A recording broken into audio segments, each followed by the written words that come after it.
going into the series, my colleagues in sports media decided this was going to be a referendum on LeBron James versus Steph Curry. How can a guy be the GOAT if he couldn't beat someone in his own era?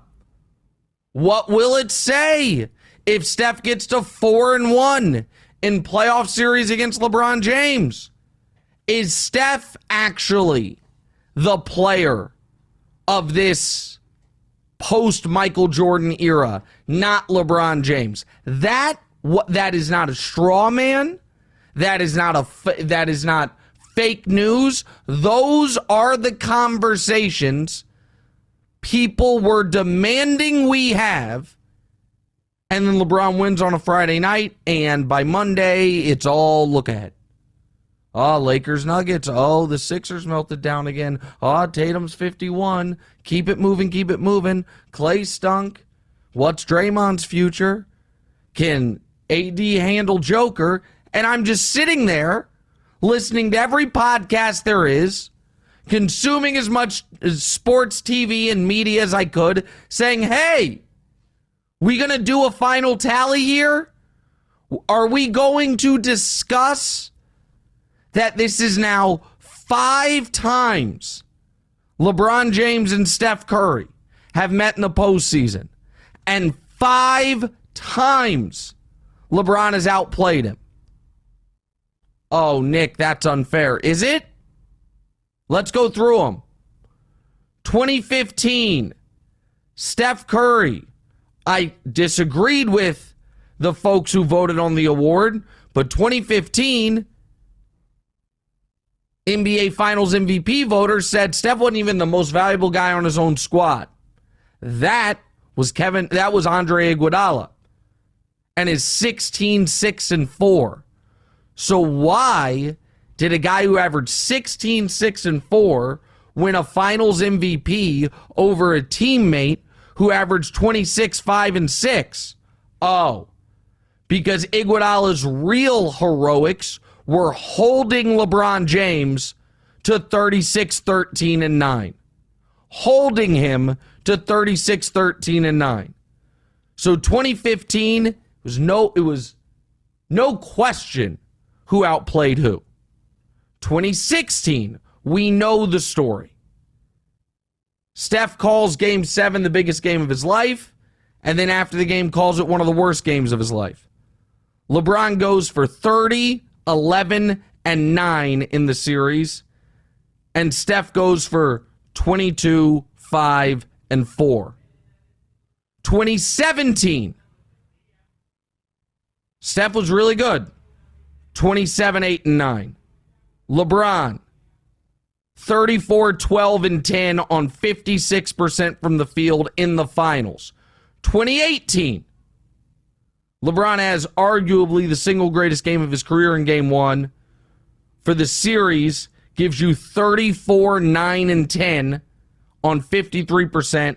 Steph, 28, 6, and 7. And then this series, Steph Curry was quite good. Was he great? No. More on that in a moment.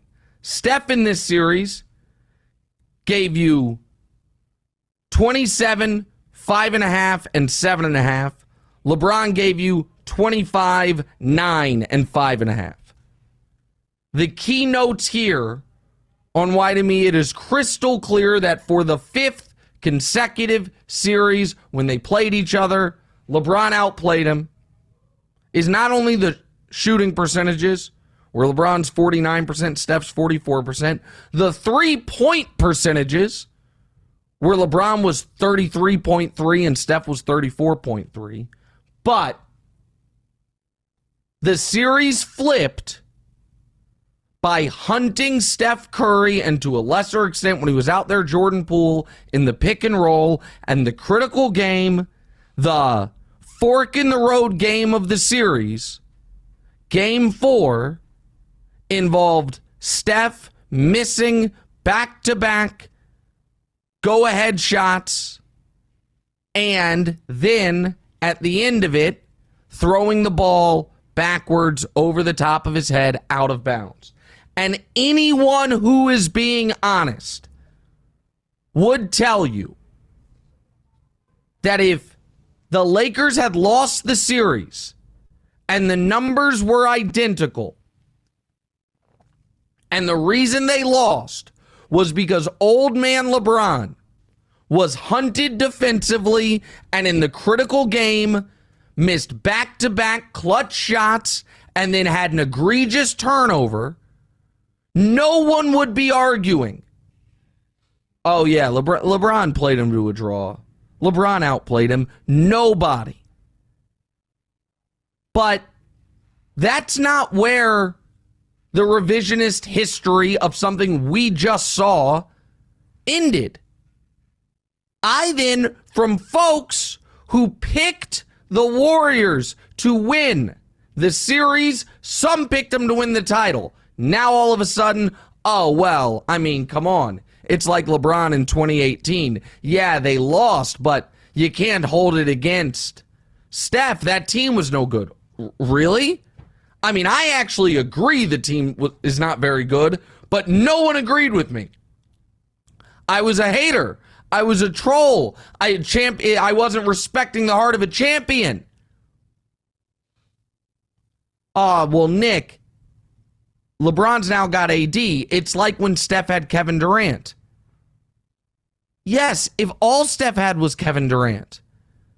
And while I like Austin Reeves a lot, and I think the other Lakers role players have been quite good, please do not insult my intelligence by saying, after Steph and LeBron, a next three of Anthony Davis, who's unbelievable, Austin Reeves, and Lonnie Walker is in the same stratosphere of a next three of apex pre-injury Kevin Durant, apex pre-injury Klay Thompson, and apex Draymond Green. Give me a break.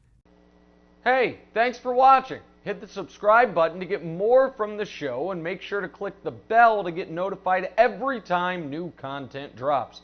Check out full episodes of What's Right wherever you get your podcasts, or just click the link in the description below.